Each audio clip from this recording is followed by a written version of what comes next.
Ito ang pinaka landmark nila dito guys, sa treasure mark. Sa treasure na pinauon nila dito. Likod ng pagong ito. Nakatalikod dito. Ang ulo niya ando sa harap. Pero sa ibabaw ng katawan niya may baliti. Yan, niyakap na ng baliti. Nag-iisang baliti lang ito dito guys sa areang to.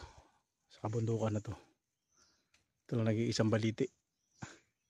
Diyan sa ibabaw ng bato.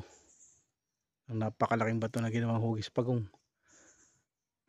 Tingin ko ano na yan, tinanim na nila bago sila umalis.